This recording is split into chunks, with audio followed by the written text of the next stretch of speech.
Assalamualaikum warahmatullahi wabarakatuh. Nama saya Muhammad Anis dengan nomor NPM 718411923, Fakultas Hukum, Prodi Ilmu Hukum, Universitas Wiraraja Madura.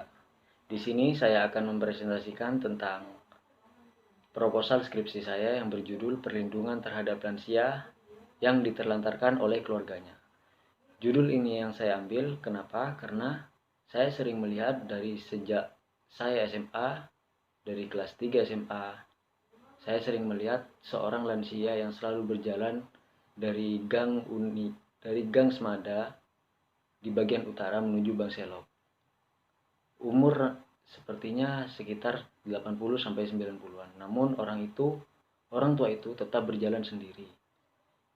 Memungkinkan yang saya inginkan, apakah ada hukum di dalam situ, dan saya ingin mengkajinya. Kemudian di latar belakang, negara hanya memberi perlindungan terhadap anak dan orang tua melalui undang-undang. Salah satunya undang-undang yang mengatur tentang hak alimentasi. Dalam pasal 46 ayat 1 Undang-Undang Nomor 1 Tahun 1974 tentang perkawinan yang menyebutkan, jika anak telah dewasa, ia diwajibkan memelihara menurut kemampuannya, orang tua dan keluarganya dalam garis lurus ke atas, bila mereka memerlukan bantuannya. Sedangkan dalam pasal 321 KUH Perdata menyebutkan bahwa setiap anak wajib memberikan nafkah bagi orang tua dan keluarga sedarahnya dalam garis ke atas bila mereka dalam keadaan miskin. Namun, pada kenyataannya, kemiskinan yang terjadi di Indonesia mencapai angka 11,7% orang pada tahun 2013, menyebabkan pergeseran nilai di dalam masyarakat. Salah satunya adalah pergeseran perilaku masyarakat dalam keluarga.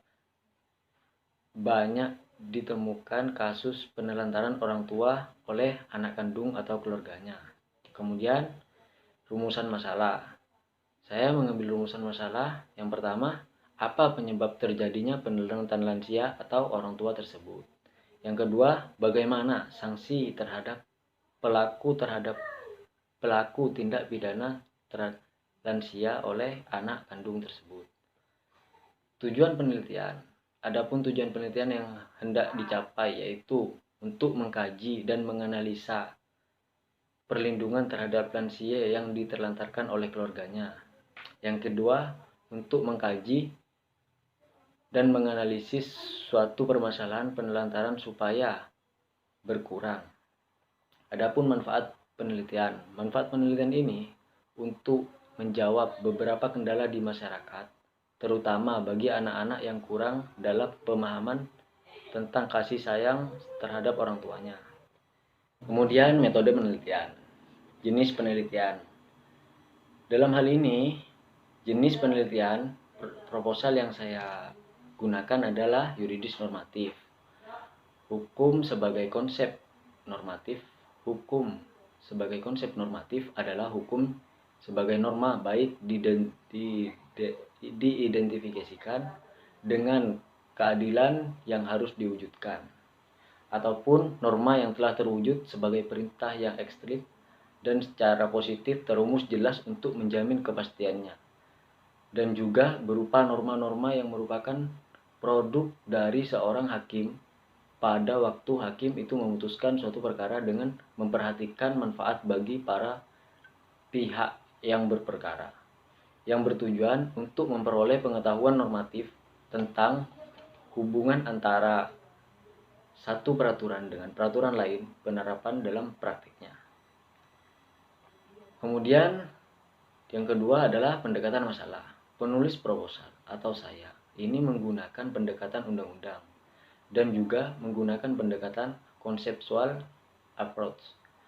Pendekatan undang-undang dilakukan dengan menelaah peraturan perundang-undangan yang berkaitan dengan isu hukum yang ada.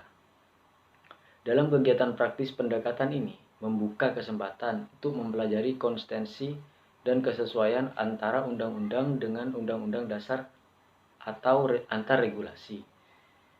Pendekatan konseptual beranjak dari pandangan ke pandangan dan doktrin ke doktrin yang berkembang di dalam ilmu hukum. Dengan pendekatan demikian, dalam penelitian akan ditemukan ide-ide yang melahirkan pengertian-pengertian hukum, konsep-konsep hukum, dan asas-asas hukum yang relevan dan untuk hukum yang ada. Kemudian yang selanjutnya sumber bahan hukum. Yang pertama, saya menggunakan sumber bahan hukum primer. Adapun sumber bahan hukum primer yang digunakan dalam penelitian proposal ini, yaitu yang pertama, Undang-Undang HAM nomor 30 tahun 99 tentang hak asasi manusia. Yang kedua, Undang-Undang nomor 11 tahun 2009 tentang kesejahteraan sosial. Yang ketiga, Undang-Undang nomor 1 tahun 1974 tentang perkawinan. Yang keempat, Permensos nomor 4 tahun 2017 tentang pedoman perkembangan ramah lanjut usia atau lansia. Yang kemudian yang kedua adalah sumber bahan hukum sekunder. Sumber bahan hukum sekunder merupakan semua publikasi tentang hukum tersebut, meliputi buku-buku, teks, kamus hukum, jurnal hukum, dan komentar atau putusan pengadilan. Kemudian sumber bahan hukum selanjutnya adalah sumber bahan hukum sekunder. Sumber bahan hukum sekunder merupakan semua publikasi tentang hukum tersebut, meliputi buku-buku, teks, kamus hukum, jurnal hukum, dan komentar atas putusan pengadilan. Bahan hukum sekunder yang dapat dijadikan rujukan adalah bahan hukum yang harus berkaitan dengan pengkajian, pemecahan atas isu atau masalah hukum yang dihadapi dan relevan dengan topik penelitian yang saya ambil. Kemudian selanjutnya, metode pengumpulan atau pengelolaan bahan hukum. Metode yang digunakan dalam penulisan proposal ini, yang pertama melakukan investasi atau pengumpulan data atau bahan hukum terkait permasalahan dan pengelompokan bahan hukum serta dianalisis secara sistematis sesuai dengan fakta yang terjadi terkait perlindungan hukum bagi lansia yang diterlantarkan oleh keluarganya. Yang selanjutnya adalah analisis bahan hukum. Metode analisa ini, bahan hukum yang digunakan dalam proposal ini adalah metode deduktif. Penggunaan metode ini berpangkal dari pengajuan pembahasan yang bersifat umum. Kemudian diajukan premis minor, yaitu pembahasan bersifat khusus atau dari umum ke khusus. Kedua, kemudian ditarik suatu kesimpulan. Dengan kata lain, metode deduktif adalah proses penarikan kesimpulan yang dilakukan dari pembahasan mengenai permasalahan yang mempunyai sifat umum menuju permasalahan yang secara khusus atau umum ke khusus. Demikian presentasi dari saya, kurang lebihnya mohon maaf.